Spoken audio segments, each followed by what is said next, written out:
طيب بسم الله الرحمن الرحيم. السلام عليكم ورحمة الله وبركاته.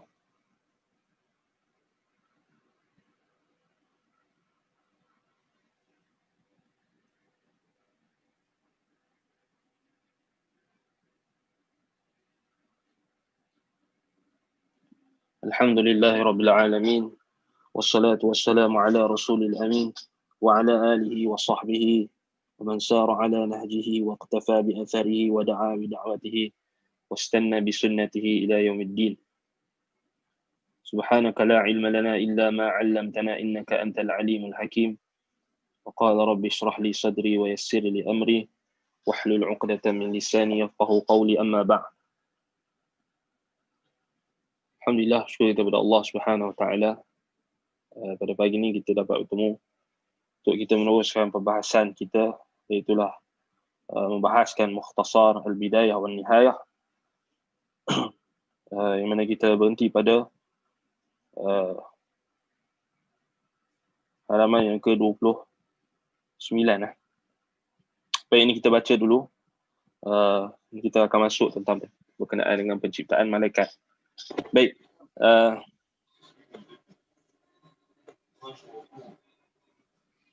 Al-Majarrah wal-Qus. عن ابن عباس رضي الله عنهما أن هرقل كتب إلى معاوية وقال إن كان باقي فيهم شيء من النبوة فسيخبرني عما أسألهم عنه. قال فكتب إليه يسأله عن المجرة وعن القوس وعن البقعة التي لم تصبها الشمس إلا ساعة واحدة. قال فلما أتى معاوية الكتاب قال إن هذا شيء ما كنت آبه له أن أسأل عنه إلى يوم هذا. من لهذا؟ قيل ابن عباس. فبعث بالكتاب إلى ابن عباس فكتب إليه إن القوس أمان لأهل الأرض من الغرق، والمجرة باب السماء الذي تنشق منه، وأما البقعة التي لم تصبها الشمس إلا ساعة من النهار فالبحر الذي أفرج عن بني إسرائيل. وعن ابن عباس مرفوعا إذا سمعتم الرعد فاذكروا الله فإنه لا يصيب ذاكرا. Baik, daripada Ibn Abbas radhiyallahu anhuma bahawa Hiraql mengutuskan surat kepada Muawiyah dan berkata, jika di tengah-tengah mereka masih ada sedikit bukti kenabian, maka mereka tentu memberitahuku tentang apa sahaja yang aku tanyakan kepada mereka. Ia lalu mengirim surat kepadanya lagi dan bertanya tentang rasi bintang. Iaitulah rasi bintang ini merujuk kepada orbit ataupun kita kata orbit bintang itu mengelilingi. Baik, daya gravitasi ataupun daya graviti dan lembah yang tidak pernah terkena cahaya matahari melainkan hanya 1 jam. Ibn Abbas radhiyallahu anhuma berkata, ketika surat itu tiba di tangan Muawiyah, dia berkata, aku tidak menguasai hal itu. Aku tak mengetahui hal tersebut. Siapa yang mengerti tentang hal tersebut? Lalu dikatakan Ibn Abbas. Surat itu lalu dikirimkan kepada Ibn Abbas dan dia kemudian menulis surat untuk menjawab pertanyaan Hiraql. Gravitasi adalah pengaman bagi penghuni bumi dari bahaya tenggelam. Rasi adalah pintu langit yang berguna untuk membukanya. Adapun lembah yang tak terkena cahaya matahari melainkan hanya 1 jam sahaja dalam sehari adalah laut yang menyelamatkan Bani Israel. Dalam athar marfu' dari Ibn Abbas, dia berkata, "Idza sami'tumur ra'da fadhkurullaha fa innahu la yusibu dzakiran." Jika kalian mendengar petir, berzikirlah kepada Allah kerana petir tidak akan mengenai ahli zikr. Tak akan mengenai orang yang mengingati Allah. Baik. Jadi di sini menjelaskan kepada kita tentang surat pertanyaan berkenaan dengan perkara yang kita katakan sebagai ras ataupun qaus ataupun disebutkan sini ras al-majarrah wal qaus, iaitulah merujuk kepada apa? Graviti ataupun kita kata orbit bagi bintang, dan juga pertanyaan-pertanyaan lain yang ditanyakan kepada Ibn Abbas, ditanyakan kepada Muawiyah, kemudian ditanyakan kepada Ibn Abbas. Jadi di sini menunjukkan kepada kita tidak semua perkara sahabat pengetahuan sahabat Nabi itu sama. Iaitu Muawiyah radhiyallahu anhu tak tahu isu ni, lalu dia merujuk kepada Ibn Abbas radhiyallahu anhuma. Baik, berkenaan dengan hal ini anda tawakuf dulu kerana insya-Allah kita akan bincangkan secara kita akan di tempat lain lah kita akan perincikan tentang isu ini, al-majarrah wal qaus. Wallahu taala alam. Ini juga antara isu yang perlukan kepada kita kata penelitian. Cuma bila disebut tentang perkara yang ditanyakan tadi, baik, apa yang kita boleh dapat iaitulah saki baki nubuwah. Saki baki nubuwah yang ada pada iaitulah maksud saki baki nubuwah di sini, maksudnya ilmu berkenaan dengan sesuatu yang tidak dicapai oleh panca indera kita, yang diketahui oleh para sahabat, antaranya Ibn Abbas radhiyallahu anhuma. Iaitulah tentang apa? Tentang al-majarrah wal qaus, dan juga berkenaan dengan al-bahrul ladzi ufrija an bani Israil, iaitulah lautan yang tidak terkena pancaran matahari dalam melainkan hanya sejam saja. So ini jawapan yang kita kata tidak mengetahuinya melainkan mereka adalah pengikut Nabi. Maksudnya mereka adalah pengikut Nabi. Iaitulah jawapan yang datang daripada para sahabat Nabi. Kemudian kalau kita lihat dalam buku mukhtasar kita ini, peringkas Syekh Ahmad Khan ni membawakan riwayat daripada Ibn Abbas, iaitulah yang dibawa oleh Ibn Kathir rahimahullah, iaitulah berkenaan dengan ar-ra'd, iaitulah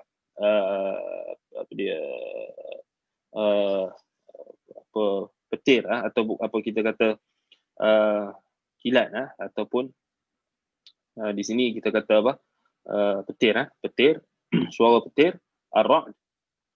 Baik, jadi sampai kepada Nabi SAW, apabila kamu mendengar petir, fadhkurullah fa innahu la yusibu dhakiran. Jadi apa yang kita nak buat bila kita dengar petir menyambar, maka bukanlah dengan kita menutup telinga ataupun kita menjerit ataupun kita buat perkara-perkara yang tidak diperintahkan oleh Nabi SAW, tetapi kita diperintahkan untuk berzikir. Antara zikir yang sahih daripada Nabi SAW, ya apa zikir tu? Bila disebut tentang kita mendengar petir, maka hendaklah kamu mengingati Allah. Apa zikir yang diperintahkan? Baik, pertama kita balik pada keumuman hadis yang diriwayatkan oleh Imam Malik, idza sami'tumur ra'da fadhkurullaha fa innahu la yusibu dhakiran. Maka umum, maka boleh kita sebut Allahu akbar, subhanallah, la ilaha illallah. Umum. Yang itu yang pertama. Yang kedua yang khusus, zikir yang khusus. Maksudnya zikir yang khusus yang datang daripada hadis Nabi SAW, antaranya apa yang diriwayatkan oleh Imam Al-Bukhari, apa yang diriwayatkan oleh Imam Malik. Imam Malik di dalam Al-Muwatta, Imam Malik meriwayatkan daripada Amir bin Abdullah ibn Zubair, bahawasanya katanya annahu kana idza sami'a ar-ra'da taraka al-hadith. Maksudnya di sini perbuatan daripada Amir bin Abdullah ibn Zubair, iaitulah anak kepada Abdullah ibn Zubair. Apabila dia mendengar ar-ra'd, iaitulah petir, tarakal hadith, maka dia meninggalkan perkataan. Wa qala subhanalladzi yusabbihu ar-ra'du bihamdihi wal malaikatu min khifatihi. Jadi ini antara zikir yang warid daripada para sahabat. Baik, maksudnya apa? Bila Amir bin Abdullah ibn Zubair radhiyallahu anhuma, apabila dia mendengar ar-ra'd, yakni mendengar petir, suara petir, maka dia meninggalkan perkataan. Meninggalkan perkataan, lalu apa? Lalu dia mengucapkan zikir subhanallazi yusabbihu ar-ra'du bihamdihi wal malaikatu min khifatihi. Subhanalladzi, Maha suci Tuhan, alladzi yusabbihu ar-ra'du bihamdih, yang petir itu bertasbih memujinya, wal malaikatu min khifatih, dan malaikatnya yang takutkan azabnya ataupun takutkan dia Allah. Jadi itu antara zikir yang warid dibacakan ketika kita mendengar petir. Itu yang paling sahih lah. Yang paling sahih datang daripada riwayat Amir bin Abdullah bin Zubair radhiyallahu anhuma. Adapun hadis yang diriwayatkan oleh Imam At-Tirmizi, kemudian Imam Ahmad, Allahumma la taqtulna bi ghadabik wa la tuhlikna bi azabik wa'afina qabla dhalik. Baik, hadis itu adalah dhaif. Tetapi tak ada masalah kalau kita nak baca. Tak ada masalah. Kerana kita katakan makna doa tersebut tidak bercanggah, dengan hadis-hadis Nabi SAW. Allahumma la taqtulna bi ghadabik wa la tuhlikna bi azabik wa'afina qabla dhalik. Ini kalau kita tengok Imam At-Tirmizi sendiri menghukumkan hadis ini dhaif. Hadis ini riwayat oleh Imam Tirmizi, Imam Ahmad. Dia apa maksud dia? Allahumma la taqtulna bi ghadabik wa la tuhlikna bi azabik wa'afina qabla dhalik. Maknanya sahih, maknanya mustaqim, maknanya memang tak ada masalah. Allahumma la taqtulna bi ghadabik. Ya Allah, jangan kau bunuh kami dengan kemurkaanmu. La taqtulna bi ghadabik. Wa la tuhlikna bi azabik. Jangan kamu musnahkan kami dengan azabmu. Wa'afina qabla dhalik. Berikanlah kepada kami afiat, kesihatan, kesejahteraan sebelum hal tersebut. Baik, ini hadis yang datang dalam riwayat At-Tirmizi, juga riwayat Imam Ahmad. Tetapi sanadnya, kalau kita tengok dihukumkan dhaif oleh para ulama hadis, tetapi tidak menjadi masalah untuk kita baca kerana maknanya sahih. Kan, Allahumma la taqtulna bi ghadabik wa la tuhlikna bi azabik wa'afina qabla dhalik. Ya Allah, jangan kamu bunuh kami dengan kemarahanmu. Wala tuhlikna bi'adzabik. Jangan kamu musnahkan kami dengan azabmu. Wa'afina qabla dhalik. Berikanlah kami afiat sebelum hal tersebut mengenai kami ataupun menimpa kami. Dalam riwayat Imam Malik yang paling sahih kita sebutkan tadi, riwayat Amir bin Abdullah bin Zubair. Yang itu yang paling sahih dari segi sanad, yang itu sahih, iaitulah kita mengucapkan apa? Subhanalladzi yusabbihu bihamdihi, atau subhanalladzi yusabbihu ar-ra'du bihamdihi wal malaikatu min khifatihi. Subhanalladzi yusabbihu ar-ra'du bihamdihi wal malaikatu min khifatihi. Maha suci Allah yang bertasbih memujinya daripada petir dengan dan malaikat-malaikatnya yang takutkannya.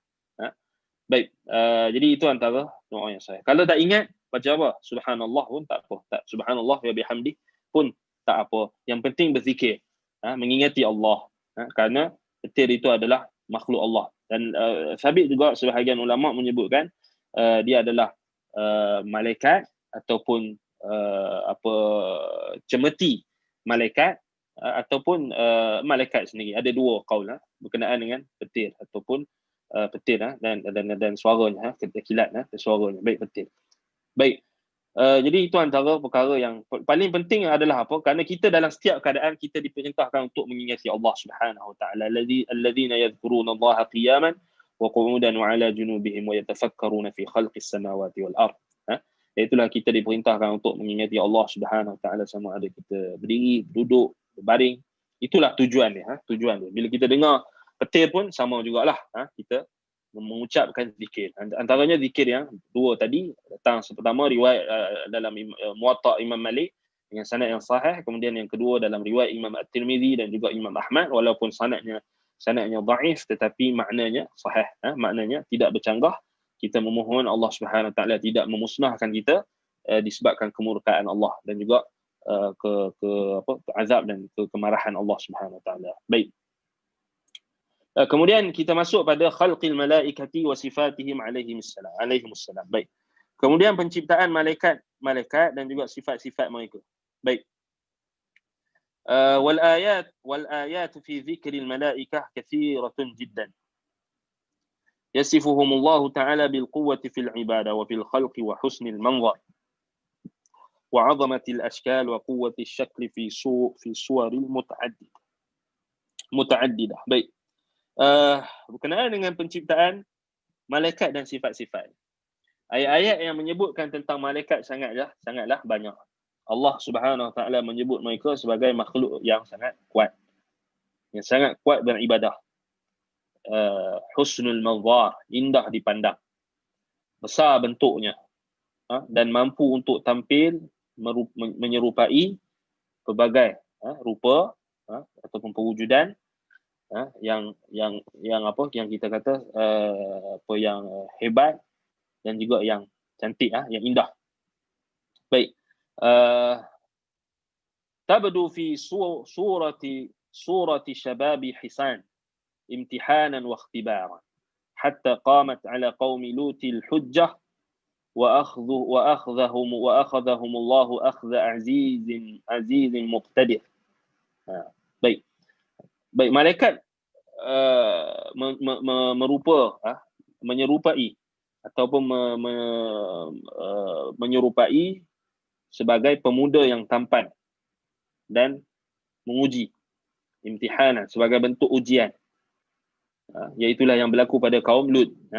Hingga kaum Nabi Lut sangat tertarik kepadanya, yang berakhir dengan siksaan yang ditimpa ke Allah yang Maha Berkuasa ke atas mereka. Baik, itu antara contoh. Maksudnya malaikat datang dalam rupa yang indah. Datang dalam rupa seorang lelaki, pemuda yang tampan, yang cantik, sebagai bentuk imtihan, sebagai bentuk ikhtibar, ujian. Itu yang berlaku kepada kaum Lut. Baik. Wa kadzalika kana Jibril ya'ti ila an-nabi sallallahu alaihi wasallam fi sifatin muta'addidah. Demikian juga Jibril datang bertemu dengan Nabi sallallahu alaihi wasallam dalam sifat-sifat yang pelbagai. Fataratan ya'ti fi surati Dihyah bin Khalifah al-Kalbi, وتارة في سورة أعرابي وتارة في سورته التي خلق عليها. Baik. Jadi malaikat ini antaranya kalau kita tengok Jibril datang kepada Nabi SAW, malaikat Jibril datang kepada Nabi SAW dalam rupa yang pelbagai, dalam bentuk yang pelbagai. Kadang-kadang dia datang dalam rupa Dihyah bin Khalifah al-Kalbi radhiyallahu anhu, seorang sahabat Nabi. Yang mana Dihyah ni adalah seorang sahabat yang sangat kacak, sangat handsome. Jadi malaikat datang dalam rupanya, Dihyah. Wa taratan fi surati Arabi, dan kadang-kadang malaikat datang, Jibril datang dalam rupa seorang Arab, seorang Arab Badui. Wa taratan fi suratihi allati khuliqa 'alaiha, kadang-kadang dia datang dalam rupa yang dia diciptakan di atasnya, rupa asal. Lahu 600 janah. Ini Jibril mempunyai 600 sayap. ما بين كل جناحين كما بين المشرق والمغرب. Antara dua sayap, jarak antara dua sayap adalah antara timur dan barat. Luas, besar. رفع مدائن قوم لوط وكنا 7 بمن فيها من الأمم وكانوا قريبا من 400,000. رفع كل ذلك على طرف جناحه حتى بلغ بهن عنان السماء حتى سمعت الملائكة نباح كلابهم وصياح ديكتهم ثم قلبها فجعل عاليها أسافلها. Baik. Jadi malaikat Jibril sahaja memiliki 600 sayap. Jarak antara setiap dua sayap seperti jarak antara timur dan barat. Mereka mampu mengangkat kota-kota kaum Lut dengan segala isinya. Jumlah mereka hampir-hampir 400,000 malaikat. Ketinggian mereka hingga hujung sayapnya mencapai hujung langit yang masih terlihat oleh mata. Sehingga para malaikat itu masih mampu mendengar gonggongan anjing ataupun kita kata apa? Nubah al-kilab, Iaitulah apa? Bunyi anjing dan siyahud dikatihim, iaitulah apa? Kokokan ayam kaum Nabi Lut. Maksudnya malaikat boleh dengar. Lalu mereka membalikkan buminya hingga bahagian atasnya menjadi bahagian bawahnya. Dikatakan apa?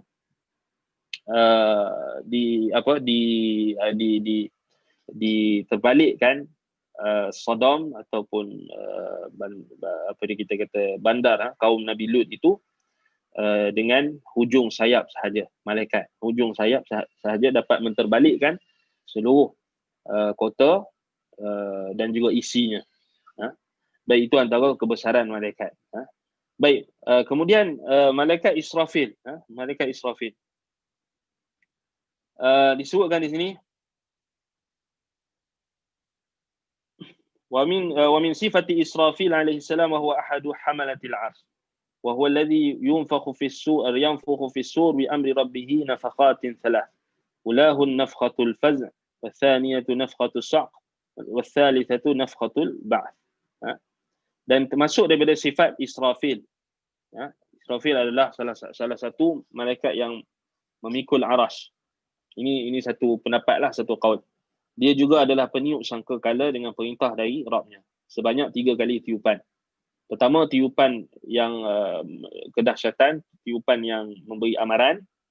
Kemudian tiupan petanda ledakan petir, ataupun kita kata tiupan yang mematikan, nafkhatus sa', yang tiupan yang mematikan, yang meminsankan, mematikan. Yang ketiga, tiupan yang membangkitkan, nafkhatul ba'th. Nafkhatul ba'th. Baik, jadi 3 tiupan sangkakala. Baik. An Nabi Sa'id qala dzakara Rasulullah sallallahu alaihi wasallam sahib as-sur faqala an yaminihi Jibril wa an yasarihi Mikail alaihi wassalam. Daripada Abu Sa'id radhiyallahu anhu berkata, Rasulullah sallallahu alaihi wasallam menyebutkan tentang malaikat yang as-sur, sahibus sur, iaitulah yang meniup sangkakala. Lalu Nabi SAW bersabda, di sebelah kanannya malaikat Jibril dan di sebelah kirinya malaikat Mikail alaihi wassalam. Baik, hadis riwayat Imam Ahmad. Baik, Jibril adalah malaikat yang bertugas membawa petunjuk kepada para rasul untuk disampaikan kepada umatnya. Jadi Jibril tugasnya adalah menyampaikan wahyu. Wahyu kepada para rasul. Baik. Mikail adalah malaikat yang bertugas memelihara hujan. Ini mengurus takbir berkenaan dengan urusan hujan dan juga tumbuh-tumbuhan. Yang dari keduanya tercipta pelbagai rezeki yang ada di dunia ini. Malaikat maut, nama yang sebenarnya tidak disebutkan dengan jelas di dalam Al-Quran. Dan di dalam hadis-hadis yang sahih, namun nama Israel muncul dari satu asar. Allahu'alam. Tapi asar itu tidak sahih. Baik. Tetapi ada masalah tak kalau kita kata malaikat maut ni nama dia Israel? Tak ada masalah. Tak ada masalah. Tak ada merosakkan akidah ataupun kita kata bukan kata dia Israeliat yang bercanggah ke, bercanggah dengan syarak ke, Israeliat yang merosakkan akidah ke, tak.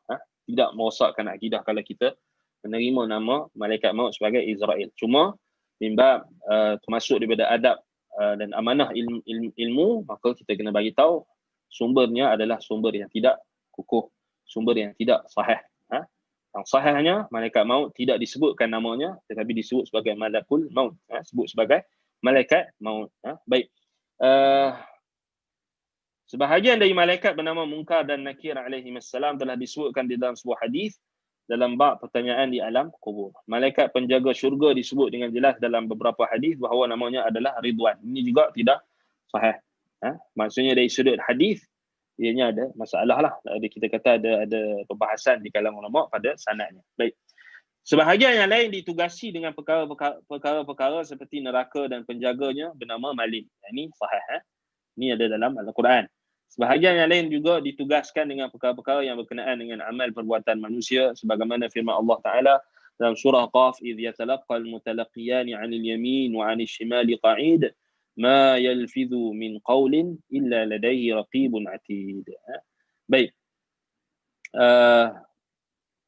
Jadi ayat berkenaan apa? Ketika dua malaikat mencatat amal perbuatan manusia, seorang duduk di sebelah kanan dan yang duduk sebelah kiri. Tiada satu pun ucapan yang diucapkan melainkan ada dekatnya malaikat yang pengawas yang selalu hadir. Baik. Banyak orang berselisih pendapat, ramai orang berselisih pendapat tentang lebih memuliakan malaikat dan manusia. So di sini ada perbahasan di kalangan ulama, siapakah yang lebih mulia, malaikat ataupun manusia. So di sini ada isu sekarang ni, adakah malaikat lebih mulia ataupun manusia. Baik. Umar bin Abdul Aziz berkata tiada seorang yang lebih mulia di sisi Allah daripada Bani Adam yang mulia. So Umar bin Abdul Aziz rahimahullah, dia kata apa? Tiada seseorang yang lebih mulia di sisi Allah daripada Bani Adam yang mulia. Maksudnya Bani Adam, ini manusia itu lebih mulia berbanding malaikat. Berdasarkan Al-Quran, ayat Al-Quran dalam surah Al-Bayyinah, innal ladzina amanu wa 'amilus salihati ulaika hum khairul bariyah. So ini istinbat daripada Umar bin Abdul Aziz rahimahullah. Dia kata berdasarkan pada ayat dalam surah Al-Bayyinah ayat 7, surah yang ke-98, sesungguhnya orang-orang yang beriman dan mengerjakan amalan saleh, mereka itu adalah sebaik-baik makhluk. Laikahum khairul bariyah. Baik, jadi ini yang diistinbatkan oleh Umar bin Abdul Aziz.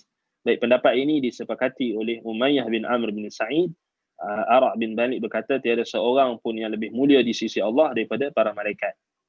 Oleh kerana itu Umar bin Abdul Aziz bertanya kepada Muhammad bin Ka'ab al-Qurazi, apa yang kau katakan wahai Abu Hamzah? Ia menjawab, Allah telah memuliakan Adam dan menciptakannya dengan tangannya, meniupkan rohnya kepadanya, lalu menyuruh para malaikat sujud kepadanya serta menjadikan para nabi dan rasul berasal dari keturunannya. Umar bin Abdul Aziz sepakat dengan pendapat Muhammad ibnu Ka'ab al-Qurazi, tetapi ia menetapkan dalil bukan seperti dalil Ka'ab al-Qurazi yang menganggap lemah dalil dari ayat innal ladzina amanu wa 'amilus salihati ulaika hum khairul bariyah. Sesungguhnya orang-orang yang beriman dan mengerjakan amal soleh, mereka itu adalah sebaik-baik makhluk. Baik, kerana maksud kandungannya tidak khusus untuk manusia, Allah SWT juga menyifatkan para malaikat dengan makhluk beriman sebagaimana firman Allah, wa yu'minuna bih. Demikian pula para jin. Wa anna lamma sami'na al-huda amanna bih. Baik. Penulis berpendapat, ini Ibnu Katsir rahimahullah, ditarjihkan apa? Sangat baik dijadikan dalil berkaitan dengan masalah ini adalah riwayat Uthman bin Sa'id ad-Darimi yang Abdullah bin Amr, hadis marfu' tetapi lebih sahih.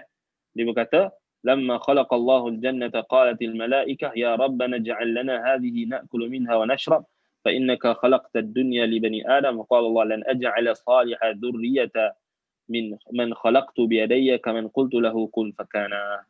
So ini dalil yang memutuskan ketika Allah menciptakan syurga para malaikat, ni hadis mauquf, tetapi hukumnya marfu'. Iaitulah apa? Daripada Abdullah bin Amr bin al-As. Ketika Allah menciptakan syurga, para malaikat berkata, wahai Tuhan kami, buatkan bagi kami, atau buatkan lagi yang seperti ini untuk tempat kami, makan dan minum, kerana engkau telah menciptakan dunia untuk Bani Adam. Allah berfirman, aku tidak akan pernah menciptakan sebaik-baik keturunan dari makhluk yang aku ciptakan dengan kedua tanganku. Sebagaimana aku katakan kepadanya, jadilah maka jadilah. Ya, sebagaimana makhluk yang aku ciptakan dengan kun fayakun. Jadi beza. Ini dalil yang memutuskan, kalau kita tengok tarjih Al-Hafiz Ibn Katsir rahimahullah, bahawasanya manusia lebih mulia berbanding malaikat. Manusia yang beriman. Manusia yang mentauhidkan Allah, beriman kepada Allah SWT, mentaati perintah Allah, ulaika hum khairul bariyah. Mereka adalah sebaik-baik makhluk. Itu dalil sebahagian ulama berpegang dengan dalil tersebut, antaranya Umar bin Abdul Aziz dan juga Ibn Katsir rahimahullah merajihkan bahawasanya athar ataupun hadis yang diriwayatkan oleh Imam An-Nasa'i ini yang sahih, disahihkan oleh juga Al-Hafiz Al-Zahabi rahimahullah sebagaimana dalam kitabnya Itsbatul Yadain lillah sifatan min sifatihi atau sifatun min sifatihi, iaitulah apa? Hadis ini adalah hadis yang sahih. Maksud menunjukkan kepada kita Allah Subhanahu Wa Taala tak samakan penciptaan Adam yang dicipta dengan dua tangannya ataupun dengan tangan kanannya, dan juga diciptakan ataupun dengan kedua-dua tangannya dengan malaikat yang diciptakan dengan kalimah kun fayakun. Baik. Jadi kalau kita tengok ini berkenaan dengan malaikat. Baik, kita nak tengok tentang malaikat. Malaikat, penciptaan malaikat. Baik. Jadi berkenaan dengan malaikat. Baik, malaikat ini kita kata dia adalah apa? Makhluk Allah Subhanahu Wa Taala yang telah Allah Subhanahu Wa Taala sampaikan kepada Nabi kita sallallahu alaihi wasallam berkenaan dengan unsur penciptaan malaikat. Itulah diciptakan daripada nur, cahaya. Hal ini sebagaimana yang datang dalam riwayat Ummul Mukminin Aisyah radhiyallahu anha, bahwasanya apa? Daripada bapaknya maka Nabi sallallahu alaihi wasallam bersabda, khuliqatil malaikatu min nur wa khuliqal jan min marijin min nar wa khuliqa Adam mimma wusifa lakum. Diriwayatkan oleh Imam Muslim di dalam sahihnya. Baik. Maksudnya Nabi SAW bersabda, malaikat diciptakan daripada nur. Malaikat diciptakan daripada cahaya. Wa khuliqal jan min marijin min nar. Dan jin dicipta daripada api yang membara, api yang membakar, api yang menyala-nyala. Wa khuliqa Adam mimma wusifa lakum. Adam dicipta seperti mana yang telah disifatkan kepada kalian, iaitu dalam Quran, Adam dicipta daripada tanah. Diriwayatkan Imam Muslim. Baik. Dan bila Nabi SAW sifatkan kepada kita, malaikat ini dicipta daripada nur, daripada cahaya. Maka kita tak mampu untuk membahaskan lebih daripada itu. Secara tahdid, secara spesifik. Daripada cahaya apa dicipta malaikat. Maka tidak boleh kita mempersoalkan, tidak boleh kita mengetahuinya kerana ianya adalah sesuatu yang ghaib. Sesuatu yang ghaib. Kalau kita tengok balik, datang dalam riwayat Ikrimah tabi'in, khuliqatil malaikah min nuril izzah, wa khuliqa iblis min naril izzah. Malaikat dicipta daripada cahaya yang mulia, cahaya yang agung, cahaya yang mulia. Sifat cahaya itu adalah cahaya yang mulia. Wa khuliqa iblis min naril izzah. Iblis pula diciptakan daripada api yang besar, api yang dahsyat. Bukan api yang mulia, api yang dahsyat, api yang dahsyat, api yang besar. Jadi sesuailah dengan penciptaan kedua-dua makhluk tersebut. Baik. Kemudian ada juga riwayat daripada Abdullah ibn Amr bin As, bahwasanya malaikat ini diciptakan daripada cahaya zira'ain dan sadr. Ini cahaya kedua zira', yakni kedua kita kata depa ataupun hasta tangan dan juga dada. Wallahu ta'ala alam. Kalau kita tengok balik, ulama mereka menolak riwayat ini kerana mereka mengatakan riwayat ini adalah riwayat yang datang bersumberkan daripada Israiliyat, maka kita tidak ambil daripada riwayat tersebut. Kita berhentilah. Baik. Baik. Adapun kalau kita tengok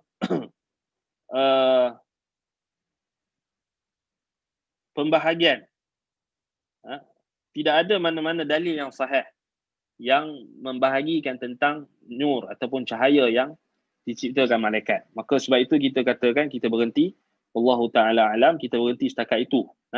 Maksudnya tentang detail tentang cahaya diciptakan malaikat itu tidak datang dalam Al-Quran dan juga hadis mendetailkan perkara tersebut. Jadi Nabi SAW hanya menyebutkan kepada kita malaikat dicipta daripada nur, daripada cahaya, maka kita berhenti. Wajib ke atas kita, fa'alaina taslim, fa'ala rasul al-balagh, fa'alaina taslim. Maka bagi Rasul mereka telah menyampaikan, fa'alaina at-taslim, maka ke atas kita menyerah. Baik. Bila malaikat diciptakan? Baik, ini soalan yang kita kata selalu ditanyakan, bila malaikat diciptakan. Baik, pertama secara tahdid, secara waktu, secara tepat, spesifik waktu itu kita tak tahulah. Wallahu ta'ala a'lam. Tetapi kalau kita tengok di dalam Al-Quran dan juga As-Sunnah, Al-Quran, kalau kita tengok mengisyaratkan kepada kita bahawasanya malaikat ini dicipta sebelum diciptanya Adam. Itu jelaslah. Sebagaimana Allah Subhanahu Wa Taala mengkhabarkan di dalam Al-Quran, di dalam surah Al-Baqarah ayat 30, wa idh qala rabbuka lil malaikati inni ja'il fil ardi khalifah. Dia Allah Taala bagi tahu dekat malaikat bahawasanya dia nak mencipta di muka bumi ini adanya khalifah, iaitulah Adam dan juga keturunannya. Baik, jadi itu menunjukkan kepada kita bahwasanya kewujudan malaikat itu adalah sebelum Nabi Adam. Itu jelas dalam surah Al-Baqarah ayat 30. Baik, dan juga sama juga dalam surah Al-Hijr ayat 29, Allah Subhanahu wa taala menyebutkan berkenaan dengan penciptaan Adam, fa idza sawaituhu wa nafakhtu fihi min ruhi faq'u lahu sajidin. Maka menyebutkan bahawa setelah Allah Subhanahu wa taala menyempurnakan penciptaan Adam dan meniupkan roh ke dalam jasad Adam, maka malaikat telah diperintahkan untuk sujud, maka mereka semua sujud. Jadi menunjukkan penciptaan malaikat itu adalah sebelum Adam. Baik. Kemudian kita nak tengok dari sudut penciptaan malaikat ini yang sangat agung dan sangat mulia. Ya Allah Subhanahu wa taala menyebutkan di dalam surah At-Tahrim ayat 6 berkenaan dengan malaikat yang menjaga api neraka. Iaitulah Allah Taala sebutkan berkenaan dengan apa? Malaikat itu yang malaikatun ghilazun shidad la ya'suna Allah ma amarahum wa yaf'aluna ma yu'marun. Ya ayyuhalladzina amanu qu anfusakum wa ahlikum naran wa quduha an-nas wal hijaratu 'alayha malaikatun ghilazun shidadun la ya'suna Allah ma amarahum wa yaf'aluna ma yu'marun. Ya, Allah Taala sebut berkenaan dengan sifat malaikat yang sangat besar, yang sangat dahsyat, yang sangat kita kata apa, sangat besar, syidadun ghilazun, sangat dahsyat, sangat keras, malaikat yang menjaga neraka. Dan kalau kita tengok itu antara dalil dalam surah At-Tahrim ayat 6 menunjukkan kepada kita bagaimana besarnya dan dahsyatnya malaikat yang menjaga neraka. Baik. Diriwayatkan oleh Imam Ahmad di dalam musnadnya, kalau kita tengok daripada Abdullah bin Mas'ud radhiyallahu anhu, bahwasanya Rasulullah sallallahu alaihi wasallam telah melihat Jibril di dalam rupa asalnya, dan Jibril mempunyai 600 janah, yakni 600 sayap. Kullu janah minha qad sadda al-ufuq. Setiap satu sayap itu ianya menutup ufuk. Yasqutu min janahihi at-tahawil, yang jatuh daripada apa, sayap-sayap Jibril itu al-asya' al-mukhtalifatul alwan, yakni min ad-duri wal yawaqit. Yakni ini antara sifat malaikat, maksudnya mempunyai sayap, yakni Jibril, khususnya di sini Jibril mempunyai 600 sayap. Satu sayap itu jarak dengan dua sayap, satu sayap dengan satu sayap, dua sayap lah. Satu sayap dengan satu sayap, jaraknya adalah apa? Sejauh timur dan barat. Dan setiap satu sayap menutup satu ufuk. Dan daripada sayap itu gugur, iaitulah apa? Permata-permata dan juga kristal-kristal yang mempunyai warna yang pelbagai. Macam mana wallahu ta'ala alam, nak bagi tahu indahnya malaikat. Jadi ini membatalkan dakwaan golongan-golongan yang merupakan malaikat ni, kononnya malaikat ni ada dua sayap, maka salah. Malaikat ini, kalau kita tengok, Jibril saja ada 600 sayap. Maksudnya dia tak terbatas kepada dua sayap, bahkan ada lebih sayap. Bahkan kita tengok dalam surah Fatir menyebutkan mereka ada dua, ada 4 sayap dan lebih pun ada. Antaranya Jibril ada kita kata apa, 600 sayap. Adapun kita merupakan malaikat, maka tidak boleh, maka tidak boleh. Baik. Dan kalau kita tengok Ibnu Katsir rahimahullah sebutkan sanad hadis ini isnaduhu jayyid. Ini berkenaan dengan malaikat yang sayapnya Jibril itu, yang sayapnya itu menggugurkan batu permata dan juga batu-batu kristal yang berwarna-warni. Wallahu ta'ala alam, nak bagi tahu indahnya malaikat yang diciptakan oleh Allah Subhanahu wa ta'ala. Baik. Dalam riwayat Imam At-Tirmizi dengan sanad yang sahih, bahwasanya Rasulullah sallallahu alaihi wasallam ketika melihat Jibril, katanya ra'aituhu munhabitan minas sama' saddan 'azmi khalqihi ma baina as-sama'i wal ard.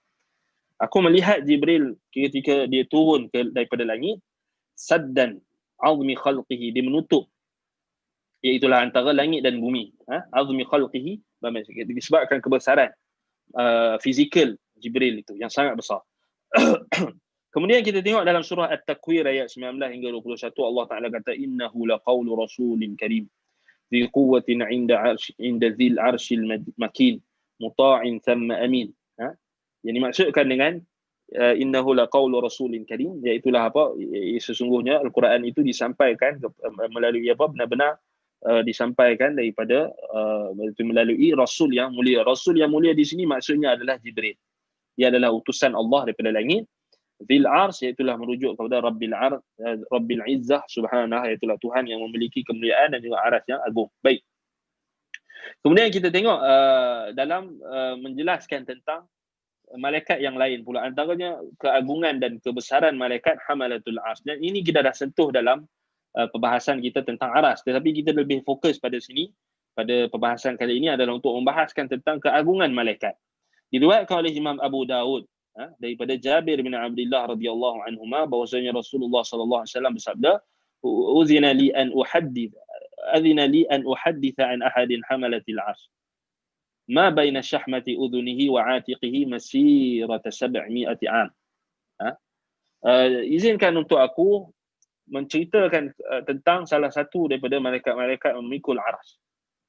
Ma baina syahmati udhunihi, antara bawah cuping telinganya dengan atiqihi, iaitulah bahunya, masiratu 700 am, iaitulah jaraknya adalah 700 tahun jarak perjalanan. Baik, nak beritahu besarnya malaikat pemikul aras. Baik, diriwayatkan oleh kalau kita tengok diriwayatkan oleh At-Tabrani dalam Mu'jamnya dengan sanad yang sahih daripada Anas bin Malik, disebutkan juga dengan lafaz yang berbeza. Nabi SAW menceritakan tentang malaikat pemikul aras, yang mana Nabi SAW menyebutkan tentang iaitulah tentang apa, tentang jarak antara syahmati udhuni ataupun udhunai, dua cuping telinganya dengan bahunya adalah jarak 700 tahun jarak perjalanan. Baik, samalah lebih kurang dia punya lafaz, lebih kurang. Baik. Kemudian bagi malaikat juga ada sayap, seperti mana kita dah sebutkan sebelum ni. Itulah ada di kalangan mereka yang ada 2 sayap, ada di kalangan mereka yang ada 3 sayap, ada yang ada 4, dan ada yang lebih daripada itu seperti Jibril yang ada 600. Dalilnya adalah dalam surah Fatir ayat pertama, Alhamdulillahi fatiris samawati wal ard ja'ilil malaikati rusulan uli ajnihatin mathna wa thulatha wa ruba' yazidu fil khalqi ma yasha innallaha ala kulli syai'in qadir.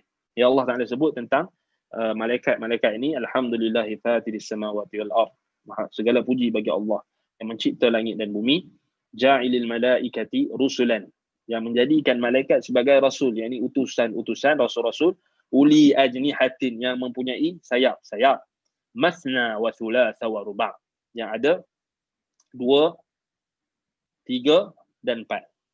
So malaikat ni ada yang 2 sayap, ada yang 3 sayap, ada yang 4 sayap. Macam mana sayapnya? Wallahu ta'ala a'lam. Besarlah sayapnya, kita pun tak tahu.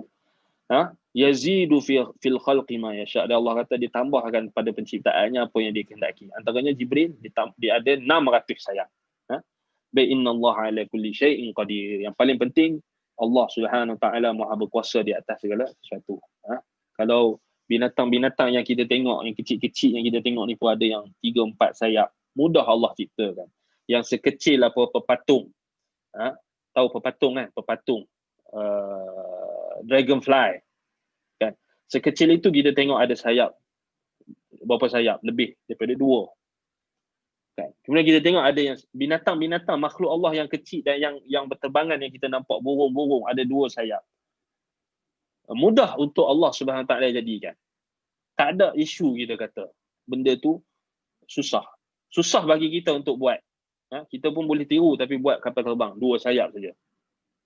Kita tak boleh buat lebih daripada tu. Kan? Tetapi Allah Subhanahu Taala yazidu fi khalqi ma yasha'. Dia menambahkan dalam penciptaannya apa yang dia kehendaki. Jadi dia apa yang dia kehendaki lah. Kalau dia nak tambah malaikat tu dengan berapa ratus sayap sekalipun, itu dia punya kerja. Allah Subhanahu Taala, innallaha ala kulli syai'in qadir. Itu point dia kan. Baik, jadi maknanya di sini dalam surah Fatir ayat pertama, Allah Subhanahu Taala jadikan malaikat ini ada sayap. Ada yang 1 sayap, ada 2 sayap, ada yang 3 sayap, ada yang 4, ada yang lebih daripada itu. Wallahu ta'ala alam, kita beriman. Baik, Dan kita dah sebutkan sebelum ni, malaikat Jibril saja ada 600 sayap, dan besarnya sayapnya itu menutup ufuk, langit dan bumi, antara langit dan bumi, menutup satu ufuk timur dan barat, jarak antara satu sayap dengan satu sayap, jarak antara timur dan barat. Baik, kemudian kita nak lihat sifat malaikat yang berikutnya, iaitulah apa? Jamaluhum, iaitulah kecantikan dan keindahan malaikat. Dia Allah menciptakan malaikat dalam rupa yang sangat cantik, sangat indah, mulia. Sebagaimana Allah Subhanahu Wa Taala sebut dalam surah An-Najm, allamahu shadidul quwa dzu marratin fastawa. Jadi Ibn Abbas radhiyallahu anhuma ketika menafsirkan makna dzu marrah, tu mirrah. Cek balik ayat ni.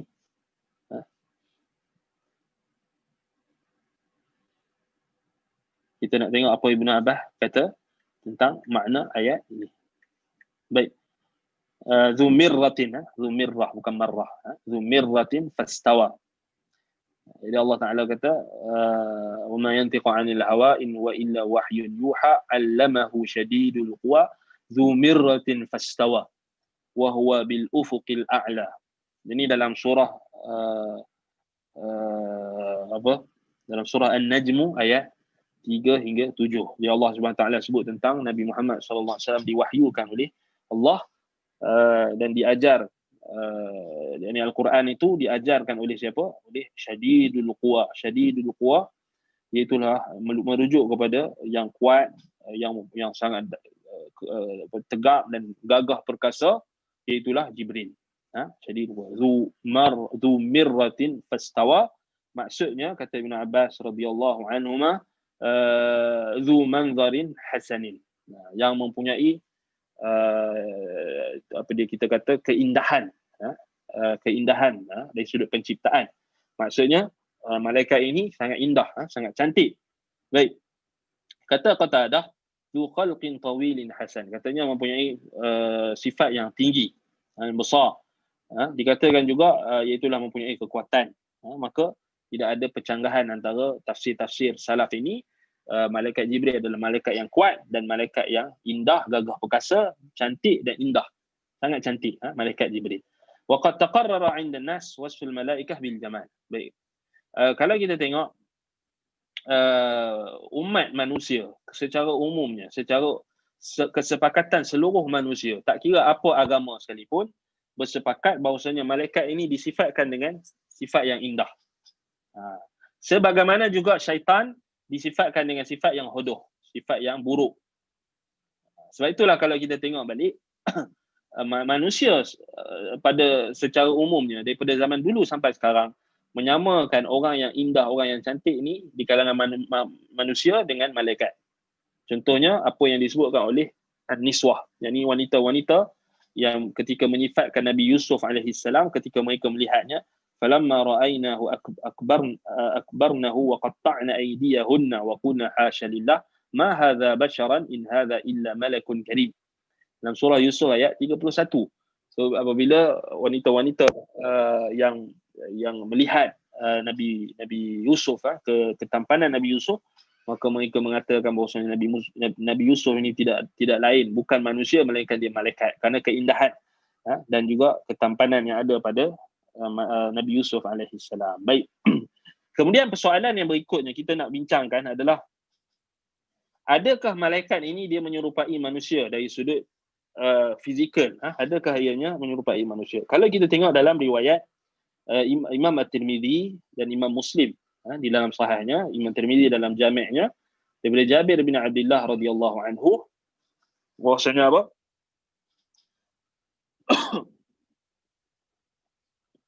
Bahwasanya Nabi SAW pernah melihat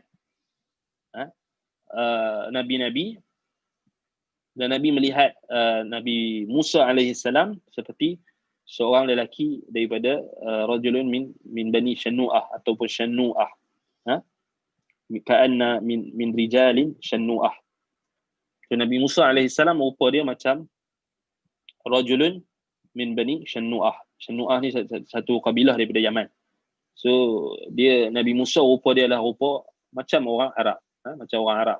Orang Arab apa? Orang Arab Yaman. So dia agak kurus, agak kurus, tinggi, dan warna kulitnya kemerah-merahan ataupun merah yang lebih dekat pada hitam. Itu kalau kita tengok balik dalam syarahan ulama menyebutkan tentang fizikal Nabi Musa alaihi salam, syannu'ah, ka'annahum min rijalin syannu'ah, seperti satu seorang lelaki daripada kalangan Bani ataupun kabilah Yaman lah, daripada kabilah Yaman. Wa ra'aitu Isa bin Maryam fa idza aqrabu min man ra'aitu bihi syabahan Urwah bin Mas'ud. Dan Nabi Muhammad sallallahu alaihi wasallam juga melihat Nabi Isa alaihi salam, Isa ibn Maryam, dan Nabi Muhammad melihat dianya seakan-akan sama seperti Urwah bin Mas'ud Al-Thaqafi, Bani Thaqif. Itulah daripada Taif. Jadi itulah apa? Urwah bin Mas'ud Al-Thaqafi ni rupa dia macam Nabi Isa. Nabi Isa rupa macam dia. So Nabi Muhammad kata macam rupa Urwah bin Mas'ud Al-Thaqafi. So Nabi Isa bukan rupa orang putih, bukan juga rupa orang Afrika ke, bukan, tapi dia rupa orang apa? Dia bukan dia macam yang orang-orang hari ni duk gambar kan. Bahkan Nabi Isa alaihissalam rupanya adalah seperti rupa orang Arab. Rupa seperti Bani Thaqif, seperti Urwah bin Mas'ud Al-Thaqafi, iaitu merujuk kepada Bani Thaqif, iaitu di Taif. Maksud kita kata apa? Suku Arab di Taif. Kenapa? Kerana kita kata kerana nabi-nabi mereka adalah keturunan Ibrahim.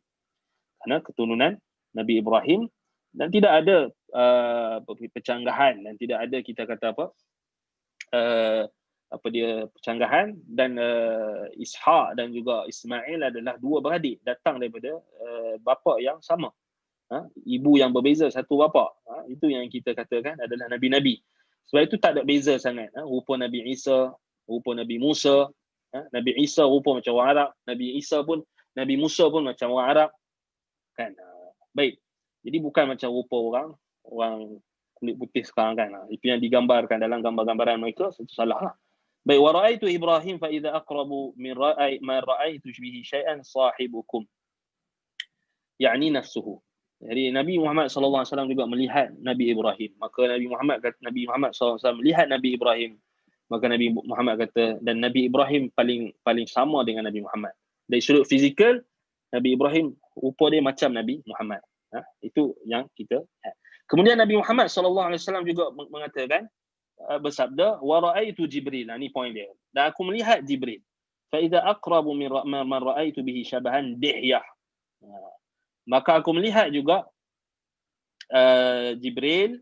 Maka aku melihat yang paling serupa dengan Jibril adalah apa? Dihyah ibn Khalifah Al-Kalbi. Maka persoalannya di sini, adakah persamaan yang ada pada malaikat itu adalah persamaan fizikal yang hakiki, ataupun hanyalah persamaan dari sudut gambaran? Ini malaikat menyerupai. Yang sahihnya, yang arjah, yang rajahnya, maka yang seperti mana yang akan dibahaskan nanti, maksudnya yang Nabi SAW lihat adalah malaikat datang dalam rupa Dihyah ibn Khalifah Al-Kalbi, bukan rupa asal dia. So menunjukkan malaikat ni dia suka datang dalam rupa orang yang cantik, orang yang sedap mata memandang, seperti Dihyah ibn Khalifah Al-Kalbi. Baik, sebab itu Dihyah ibn Khalifah Al-Kalbi ditugaskan sebagai utusan Rasul. Ditugaskan sebagai utusan Rasul ke Herakl. Kalau kita tengok dalam utusan surat-surat Nabi SAW pada tahun yang ke-7 Hijrah, Dihyah antara utusan. Sebab apa? Sebab dia punya diplomat, legasi ataupun diplomat ni mestilah orang-orang yang pandai, kita kata apa, dia mempunyai ilmu yang cukup, kemudian mempunyai maksudnya dia ada nilai tambah lah kalau dia mempunyai rupa paras yang elok. Maksudnya dia mempunyai nilai tambah dari sudut apa, senang untuk utusan itu diterima. Maksudnya itu senang disenangi dan sebagainya. Itu penting juga. Baik. Kemudian kalau kita tengok malaikat-malaikat juga tidak sama dari sudut kedudukan mereka dan juga penciptaan mereka. Kita dah bincang sebelum ni, ada malaikat yang ada 2 sayap, ada yang 3 sayap, ada yang 4 sayap, ada yang 600 sayap macam Jibril. Dan mereka, malaikat-malaikat juga berbeza-beza kedudukan mereka, darajat mereka di sisi Tuhan, di sisi Allah. Sebab tu Allah Ta'ala sebut dalam surah As-Saffat ayat 164, wa ma minna illa lahu maqamun ma'lum. Yang Allah Ta'ala sebut kalangan malaikat-malaikat ni ada kedudukan mereka yang tertentu, yang dimaklumi di sisi Allah. Sebab itulah apa Allah Ta'ala sebutkan dalam surah At-Takwir yang kita bacakan tadi, innahu laqawlu rasulin karim fi quwwatin 'inda dzil 'arsy makin. Iaitulah kedudukan malaikat Jibril itu, dia adalah kedudukan dia adalah lebih istimewa dan lebih tinggi di sisi Allah. Sebab itu kalau kita tengok balik, malaikat-malaikat juga ada kedudukan dan keistimewaan dan keutamaannya. Sebab itu malaikat yang paling afdal sekali adalah malaikat yang menyertai peperangan Badar. Ini berdasarkan hadis yang diriwayatkan oleh Rifa'ah ibn Rafi' dalam Sahih Al-Bukhari, bahwasanya Jibril datang kepada Nabi SAW, lalu Jibril bertanya, ma ta'udduna man syahida badran fikum? Qultu khiyaruna. Qala wa kadzalika man syahida badran minal malaikah hum indana khiyarul malaikah. Jadi Jibril alaihi salam turun kepada Nabi SAW lalu bertanya kepada Nabi, apakah sangkaan kamu atau apakah sangkaan kamu ataupun apa yang kamu lihat pada orang yang menyertai peperangan Badar di kalangan kamu fikum, iaitulah sahabat-sahabat Nabi di kalangan manusia yang menyertai peperangan Badar. Qultu khiyaruna, kata Nabi SAW, aku mengatakan khiyaruna, mereka adalah sebaik-baik di kalangan kami. So manusia yang paling afdal, manusia yang paling baik secara mutlak adalah mereka yang menyertai peperangan Badar. Iaitulah apa? Badriyun, al-Badri, para sahabat yang menyertai peperangan Badar, mereka adalah sebaik-baik makhluk, sebaik-baik manusia. Kemudian kata malaikat Jibril, wa kadzalika man syahida badran minal malaikah hum indana khiyarul malaikah. Demikian juga mereka yang menyertai peperangan Badar di kalangan malaikat. Di kalangan malaikat yang menyertai peperangan Badar, mereka adalah sebaik-baik di kalangan malaikat. Di sisi kami, mereka adalah sebaik-baik di kalangan malaikat. Jadi itu menunjukkan kepada kita, malaikat-malaikat ni pun ada, dia punya tafawut ataupun kedudukan, darjat yang berbeza-beza. Jadi malaikat yang paling baik adalah malaikat yang terbaik, yang paling utama, yang paling afdal adalah malaikat yang menyertai peperangan Badar, dan termasuklah Jibril alaihissalam. Baik. Tidak disifatkan malaikat juga yang berikutnya, tidak boleh kita menyifatkan malaikat ini dengan lelaki ataupun wanita. Dan termasuklah antara kesesatan yang menyesatkan anak Adam apabila mereka cuba untuk mengkiaskan alam-alam yang ghaib ini dengan qiyas ataupun maqais basyariyah ad-dunyawiyah. Mereka cuba untuk mengkiaskan alam ghaib dengan qiyas-qiyas dunia ataupun qiyas-qiyas manusia. Sebab itu kalau kita tengok balik,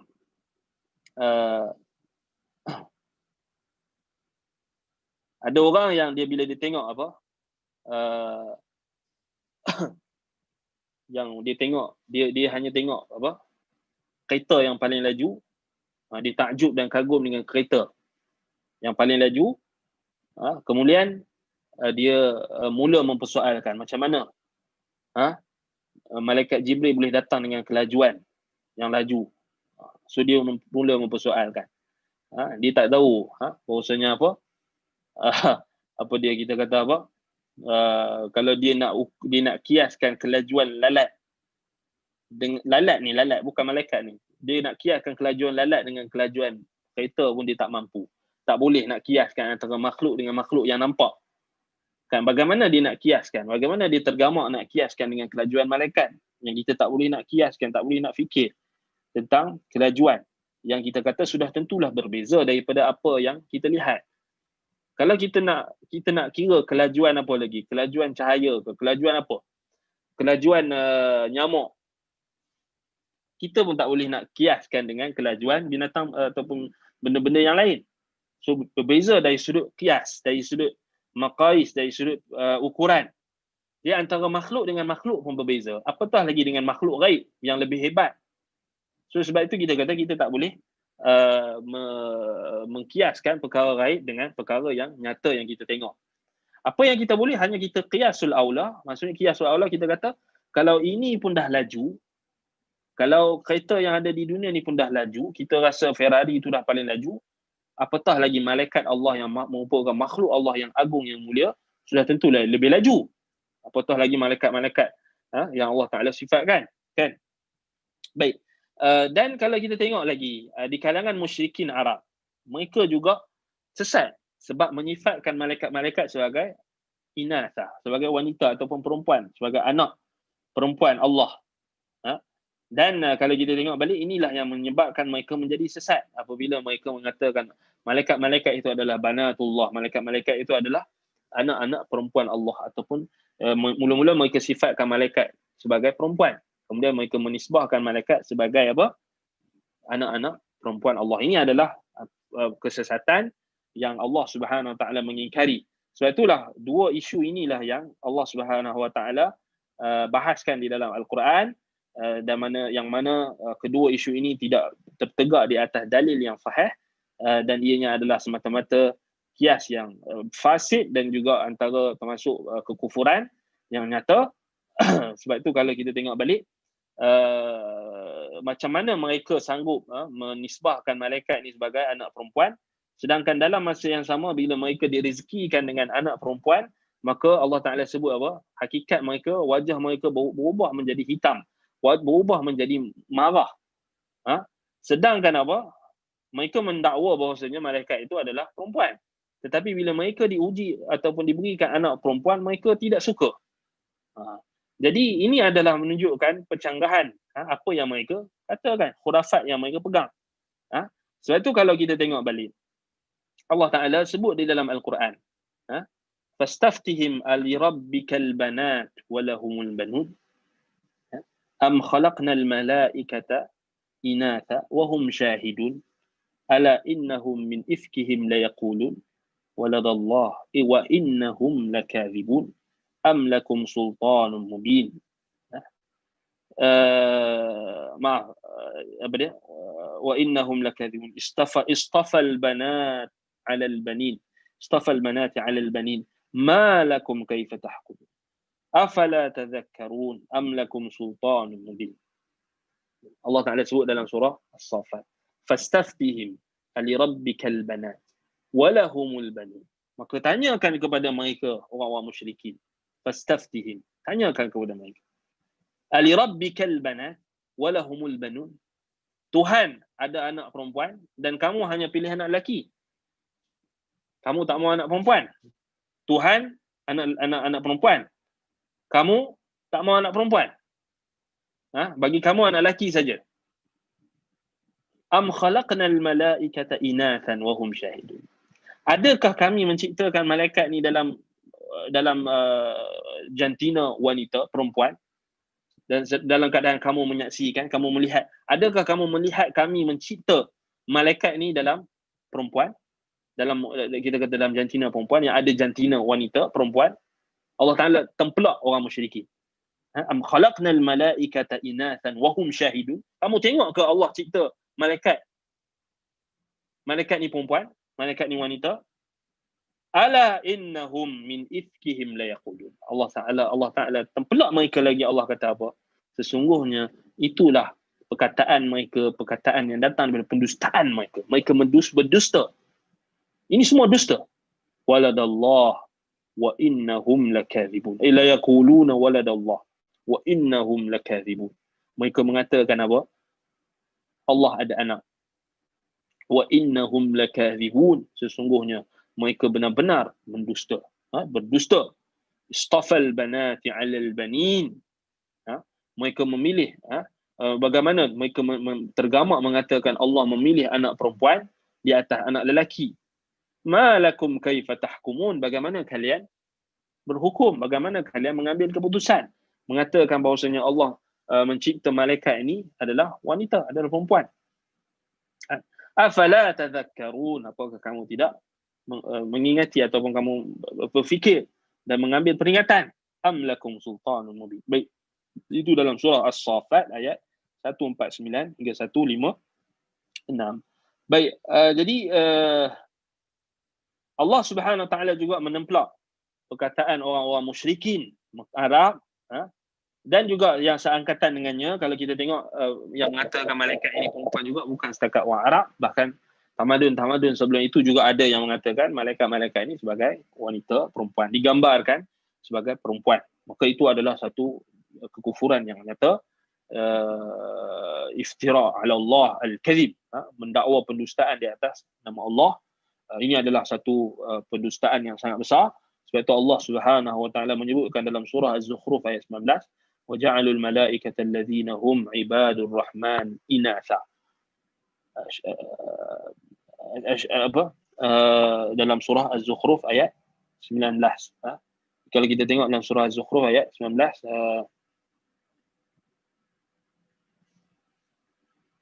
baik. dalam وَجَعَلُوا الْمَلَائِكَةَ الَّذِينَ هُمْ عِبَادُ الرَّحْمَنِ إِنَاثًا أَشَهِدُوا خَلْقَهُمْ سَتُكْتَبُ شَهَادَتُهُمْ وَيُسْأَلُونَ. So Allah Ta'ala tempelak orang musyrikin, mereka yang menyatakan malaikat itu Allah jadikan mereka hamba-hamba Allah Ar-Rahman sebagai perempuan, sebagai wanita-wanita. Asyahidu khalqahum, apakah mereka menyaksikan penciptaan malaikat itu? Satuktabu syahadatuhum wa yus'aluna, akan dipersoalkan, akan dicatat persaksian mereka dan akan apa? Mereka akan dipertanggungjawabkan. Baik. So itulah kalau kita tengok balik, ini antara perkara yang perlu kita berwaspada dan kita berhati-hati, dan ini juga yang cuba untuk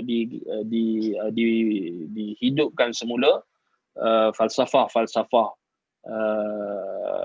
timur ataupun barat, falsafah kufur yang menampakkan kononnya Tuhan ini adalah mempunyai anak, ataupun mempunyai isteri, mempunyai sekutu, melahirkan anak, dan adanya sekutu di kalangan wanita, adanya isteri, seperti mana dewa-dewa yang digambarkan oleh masyarakat di Yunani, di Greek, dan juga di kalangan orang-orang Hindu dan sebagainya. Mereka juga menyamakan Allah Subhanahu Wa Taala dengan makhluk. Maka ini semua adalah perkara yang bercanggah.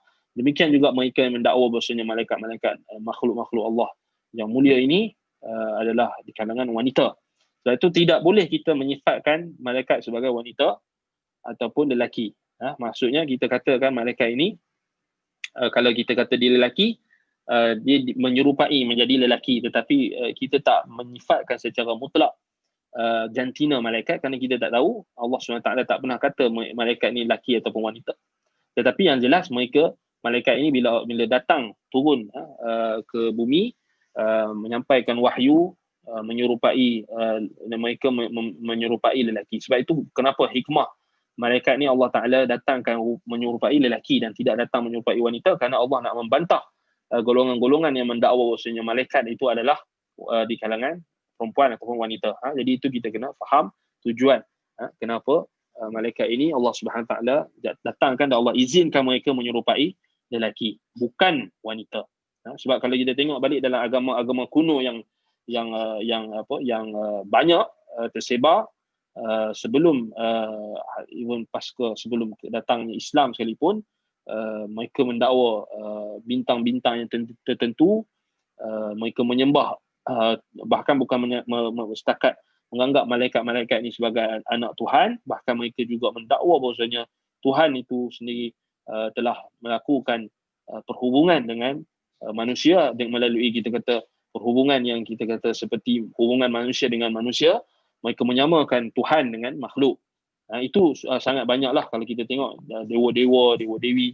Sebab itu datangnya istilah-istilah seperti demigod, seperti separuh Tuhan, separuh dewa, dan pelbagai lagi istilah-istilah yang kesemuanya adalah kekufuran, khurafat, perkara yang perlu kita fahami. Begitulah juga golongan yang cuba untuk menyamakan Nabi dengan malaikat dari sudut penciptaan.